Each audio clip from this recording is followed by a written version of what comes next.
Everything changed on a quiet Thursday morning in week 8. Dr. Rachel was reviewing the latest participant feedback when her assistant knocked urgently on her office door. "You need to see this," he said, holding his tablet with a worried expression. Doctor Rachel looked at the screen and felt her heart sink. Screenshots from the platform were being shared in private group chats. But these weren't the beautiful conversations she had been documenting. These were photos of participants with cruel comments written underneath. The trouble had started with Phoenix 91, a participant who had been one of the most beloved members of the community. He was known for his wisdom, kindness, and incredible storytelling ability. People lined up to join conversations with him because he had a gift for making everyone feel special and understood. Phoenix 91 had been talking with Starry Night for 6 weeks. Their conversations were deep and meaningful. They talked about philosophy, shared childhood memories, and supported each other through difficult times. Starry Night often said that talking to Phoenix 91 was the highlight of her day. When they finally exchanged photos, everything changed in an instant. Phoenix 91 had facial scars from a childhood accident. The left side of his face looked different than what people typically expected. For Phoenix 91, sharing his photo took incredible courage. He had spent years avoiding social situations because of how people reacted to his appearance. Starry Night's response was immediate and heartbreaking. She stopped responding to his messages completely. No explanation, no goodbye, just silence. Phoenix 91 waited for hours, then days, hoping she would come back to continue their friendship. But the situation got much worse. Starry Night had shared Phoenix 91's photo with other participants, making jokes about his appearance. Soon, people who had never even talked to Phoenix 91 were sending him hurtful messages. How could someone so ugly think anyone would want to be friends with them? One message read, "I bet you thought you could trick people into liking you by hiding behind words," wrote another. The cruelty spread like wildfire. Other participants who looked different from conventional standards started receiving similar treatment. Gentleton, who was very overweight, began getting messages calling him disgusting. Quietros, who had a skin condition, was told she should be ashamed for trying to make friends online.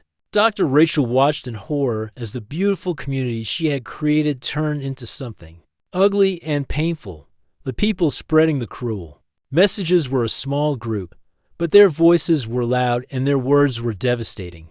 The worst part was seeing how it affected the victims. Phoenix 91, who had been confident and inspiring in his conversations, became quiet and withdrawn. His messages became shorter and sadder. He started apologizing for his appearance and questioning whether he deserved friendship at all. "Maybe I should leave," he wrote to one of his remaining friends. "I don't want to make anyone uncomfortable by being here." Quietros stopped logging in entirely. Gentleton wrote a goodbye message saying he was sorry for bothering people and would find somewhere else to go. The joy and openness that had defined the platform was disappearing. Dr. Rachel tried to control the situation. She banned the accounts that were spreading cruel messages and sent supportive messages to the people being targeted. But the damage was already done. Word had spread beyond the platform. On Friday morning, Dr. Rachel's phone started ringing. A local news reporter had heard about the situation and wanted to know why the university was allowing cyberbullying in a research study. By afternoon, the story was everywhere. University experiment goes wrong. Participants bullied based on appearance. Read the headline in the campus newspaper. The story painted Dr. Rachel as a careless researcher who had put vulnerable people in danger. The university administration called an emergency meeting. Dr. Rachel sat in a conference room facing angry administrators, ethics board members, and lawyers. They wanted to know how she had let this happen and why she hadn't predicted these problems.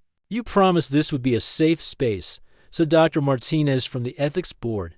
"Instead, you created a platform for people to be cruel to each other." Dr. Rachel tried to explain that the majority of participants were having positive experiences, but the damage to the victims overshadowed everything else. The university launched a full investigation into her research methods and considered shutting down the entire study. The worst moment came when Dr. Rachel learned that Phoenix 91 had been hospitalized. The cruel messages and public humiliation had become too much for him to handle. His family was considering legal action against the university. Dr. Rachel sat in her office that night, looking at the hundreds of beautiful conversations that had happened on the platform. People had found love, friendship, and understanding in ways she had never seen before. But all of that seemed meaningless now in the face of the pain that had been caused. She began writing her resignation letter, convinced that her career was over and that she had failed the very people she had tried to help. The experiment that was supposed to prove something beautiful about human nature had instead revealed how cruel people could be when they thought no one was watching. 2 weeks after the crisis began, Dr. Rachel was preparing to shut down the platform permanently. She sat in her office, surrounded by boxes of research files, when something unexpected started happening. Her email inbox was filling up with messages. But these weren't from angry administrators or reporters.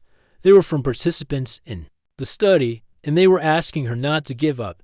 "Dear Dr. Rachel," wrote Gitter Dreamer, "I know things got bad, but this platform changed my life.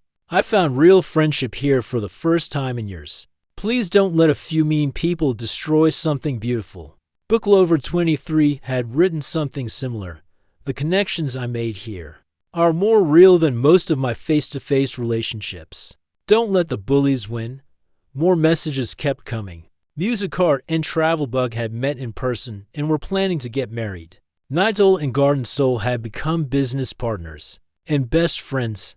Dozens of people were sharing stories of friendships and relationships that had grown stronger after the photo exchanges, not weaker. But the most surprising message came from an unexpected source. Phoenix 91 had written to her from the hospital. "Dr. Rachel," his message began, "I want you to know that what happened wasn't your fault. Yes, some people were cruel when they saw my photo, but something amazing happened too.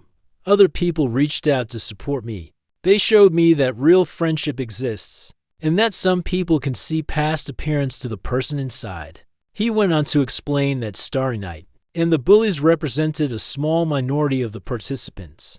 Most people had responded to the crisis by offering support and kindness. They had formed their own support groups, reported the cruel behavior, and reached out to comfort those who were being targeted. The experiment worked, Phoenix 91 wrote.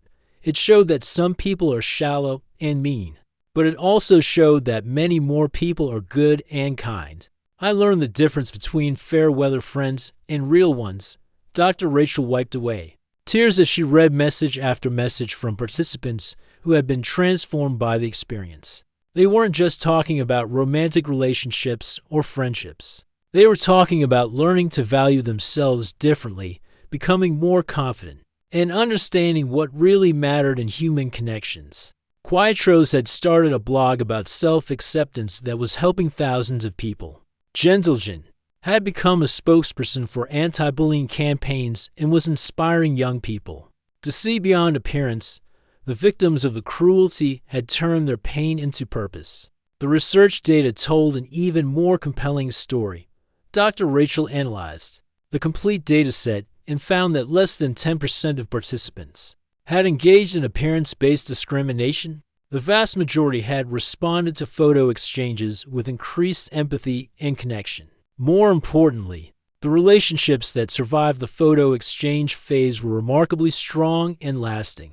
6 months later, 78% of the friendships formed on the platform were still active. 23 romantic relationships had developed into real-world partnerships. People were meeting in person, attending each other's weddings, and maintaining the deep connections they had formed. The university investigation concluded that while the platform could have had better safety measures, the overall experiment had produced valuable insights about human nature. Dr. Rachel's job was saved, and she was asked to continue her research with improved protections for participants. But the most important discovery wasn't in the data. It was in the stories of transformation that kept flowing in. People who had never believed they could be loved for who they really were had found acceptance. Shy individuals had discovered confidence. Lonely people had found community. The platform had become a mirror that reflected both the best and worst of human nature.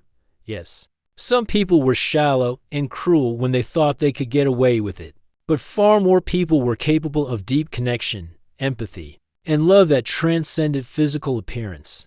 Dr. Rachel kept the final message from Phoenix 91 framed on her office wall. You asked us, "Tell me, human, do you like what you see?" I learned that the question isn't just about how we look on the outside. It's about whether we can like what we see when we loo. The magic started happening on day 4. Dr. Rachel was reviewing the chat logs when she noticed something incredible. People weren't just making small talk anymore. They were having real conversations about things that mattered. A username called Get a Dreamer was telling Booklover 23 about losing his job and feeling like a failure. Instead of judgment, he received understanding and encouragement. Booklover 23 shared her own story about struggling with anxiety and how she found peace in reading. They talked for hours, supporting each other through difficult times. In another conversation, Stargazer and Coffee Addict discovered they both grew up in broken homes. They shared childhood memories, fears about relationships, and dreams for the future. Without seeing each other's faces, they were connecting on a level that surprised even them. Dr. Rachel watched these conversations unfold with growing amazement. She had expected people to struggle without visual cues, but the opposite was happening. People were more open, more honest, and more willing to be vulnerable than she had ever seen in traditional face-to-face meetings. Naito was a successful lawyer who worked 70-hour weeks. In the real world, people saw his expensive suits and confident demeanor. On the platform, he was just someone who felt lonely and overworked. He started talking to Garden Soul, who turned out to be dealing with similar feelings of emptiness. Despite outward success, they began staying up late together, sharing their deepest thoughts about life, purpose, and what really mattered. Naito admitted he had never felt truly understood by anyone before. Garden Soul said the same thing. They were becoming best friends without knowing what the other person looked like. Romance was blooming too, but in the most unexpected ways. Music, art, and travel bugs started as friends talking about their favorite songs.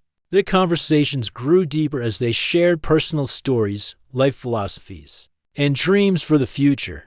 They began looking forward to their daily chats more than anything else in their lives. I've never felt this connected to someone. Music Art wrote one evening, I know your thoughts, your fears, your hopes. I feel like I know your soul. Travel Bug responded, I keep thinking about what you said yesterday about finding beauty in small moments. You've changed how I see the world. Double quotes. Dr. Rachel was documenting everything.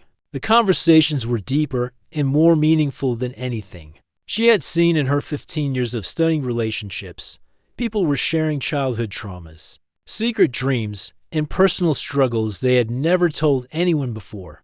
The group chats were equally fascinating. In a discussion about favorite memories, 20 people ended up sharing stories that brought them to tears. They comforted each other, celebrated together, and formed bonds that felt stronger than many face-to-face friendships. Quiet Student was someone who barely spoke in real life due to social anxiety, but on the platform, she became known for her wisdom and humor.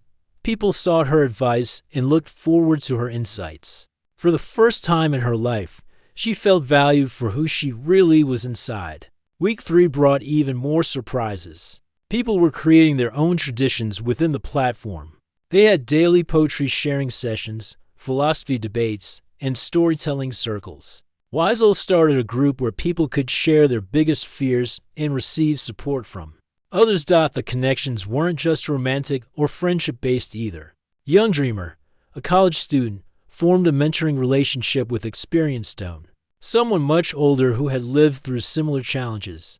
They talked about career choices, life decisions, and finding purpose. Dr. Rachel noticed that people were spending more time on the platform than she had expected. Many participants said they looked forward to these conversations more than their real-world social activities. They felt more understood and accepted than they ever had before. By week 4, something beautiful was emerging. People were planning virtual movie nights where they would watch films together. While chatting, they created book clubs, music sharing sessions, and even cooking groups where they would make the same recipe while talking about their lives. This feels more real than most of my real-world relationships, wrote Kinsole to her new friend Brightlight. I know you better than people I've known for years. The platform had become a place where people could be completely themselves without fear of judgment. Based on appearance, age, or social status, introverts became confident. Shy people became leaders. Everyone was equal in this space where only words and personalities mattered. But as week 5 approached, participants began asking the question that would change everything. When can we see each other? The connections had grown so strong that people wanted to complete the picture of the friends and potential partners they had grown to love. Week 6 arrived with nervous excitement throughout the platform. Dr. Rachel had announced that participants who felt ready could now exchange photos with their conversation partners. But first, they would be asked a simple question that would become the heart of her entire study. The question appeared on everyone's screen when they logged in. Tell me, human, do you like what you see? At first, people thought it was about the photos they were about to share. But Dr. Rachel had designed it to be deeper than that. It was about whether people could accept the complete person they had grown to care about, including their physical appearance. The first photo exchanges happened on Monday morning. Get a Dreamer and Booklover23 had been talking for over a month. They knew each other's deepest thoughts, biggest fears, and wildest dreams. Now they were about to see faces. Get a Dreamer clicked send on his photo with shaking hands. He was older than most people on the platform, with gray hair and wrinkles around his eyes. He had always felt invisible in social situations because of his age. Booklover23's photo showed a young woman with bright eyes and a warm smile. You're beautiful, she wrote immediately. But I already knew that from our conversations. You're so young, he replied. I was worried you might be disappointed. Age doesn't matter to me. You have the kindest heart I've ever encountered. That's what I see when I look at you. Their friendship grew even stronger after seeing each other.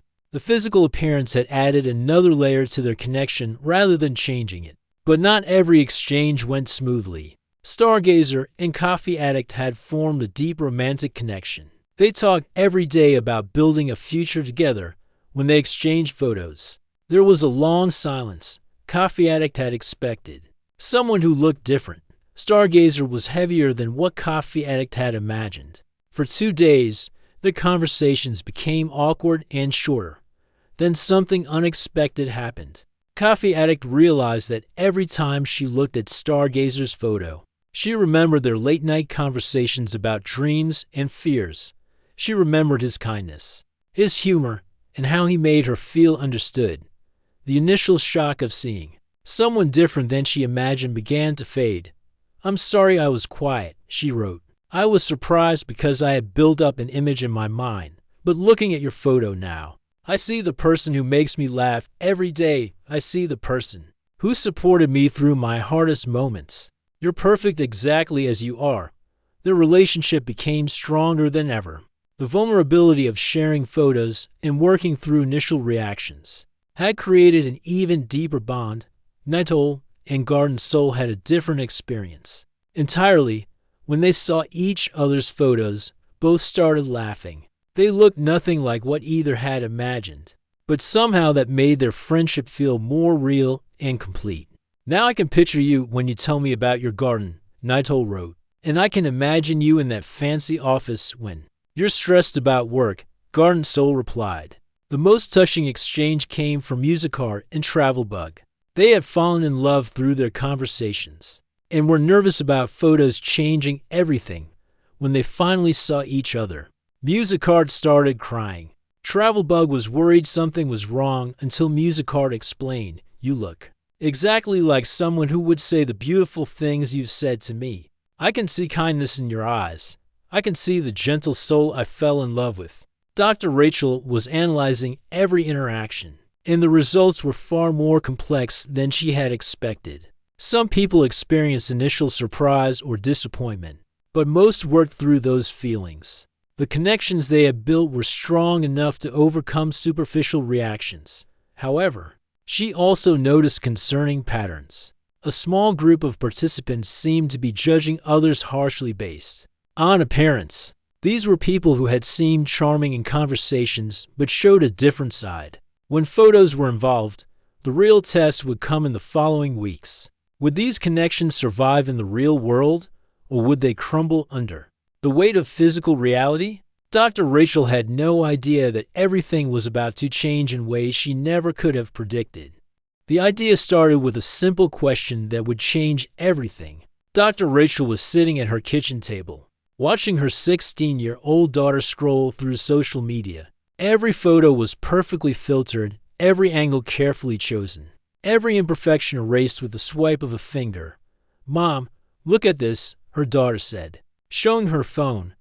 "This girl from school looks completely different in person than in her photos. I barely recognized her at the mall yesterday." Dr. Rachel nodded, but something clicked in her mind. As a psychology professor who had spent 15 years studying how people judge each other, she suddenly saw something bigger. What if people could meet without seeing each other first? What would happen if personality came before appearance? The next morning at the university, Dr. Rachel couldn't stop thinking about this idea. She had studied countless experiments about first impressions. She knew that people make judgments about others in less than 7 seconds of meeting them. Height, weight, clothing, facial features, all of these things influence how we treat someone before they even speak.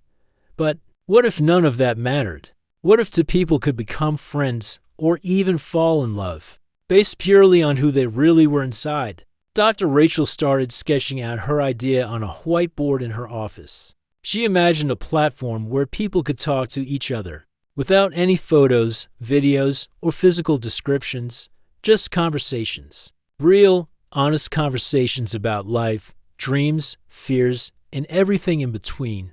Her colleague, Professor Johnson, walked by and saw her frantically writing on the board. "Working on something new?"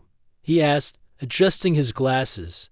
"What if I told you that we could prove that looks don't matter in relationships?"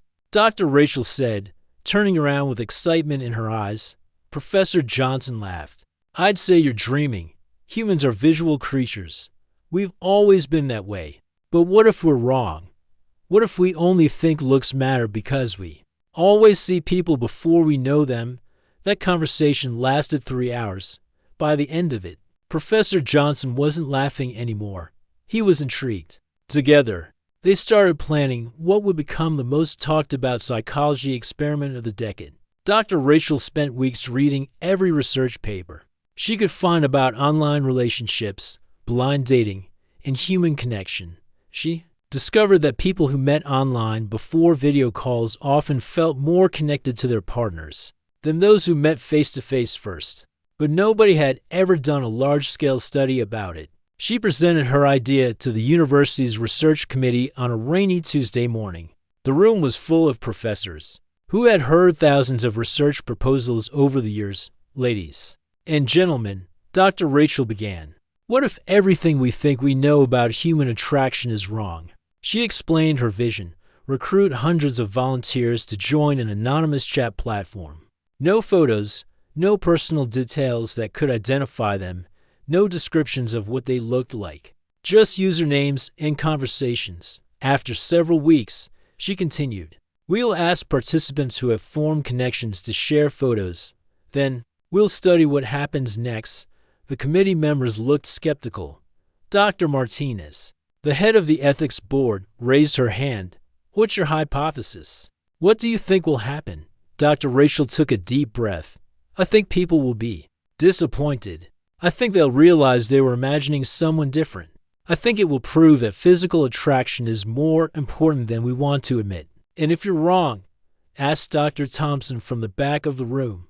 "If I'm wrong, we might discover something beautiful about human nature that we never knew before." The committee voted to approve the study, but with strict guidelines. All participants had to be adults, everyone had to consent to potentially sharing photos, and there had to be mental health support available if anyone needed it. Dr. Rachel spent the next month building the platform with the university's tech team.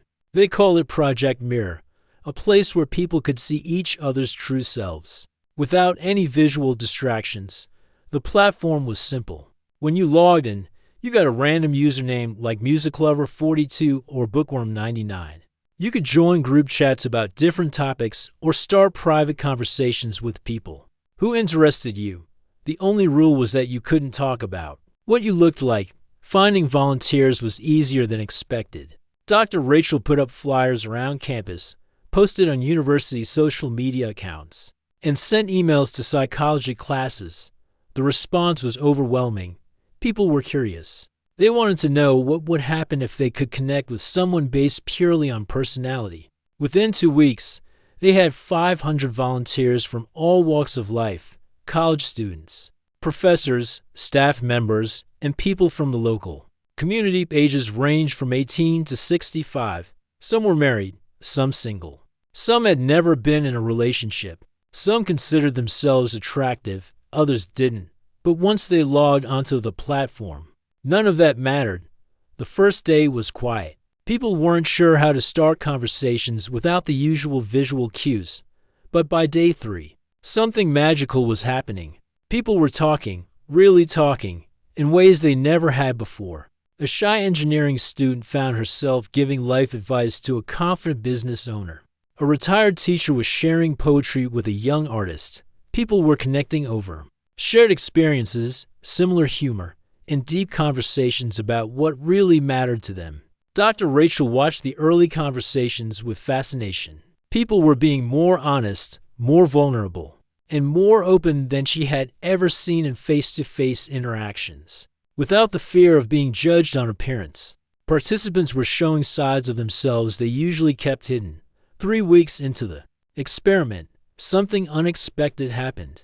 People started asking when they could see each other, not because they were disappointed with the connections they were making, but because they felt so close to their new friends that seeing their faces felt like the natural next step. Dr. Rachel realized she had stumbled onto something much bigger than she had originally planned.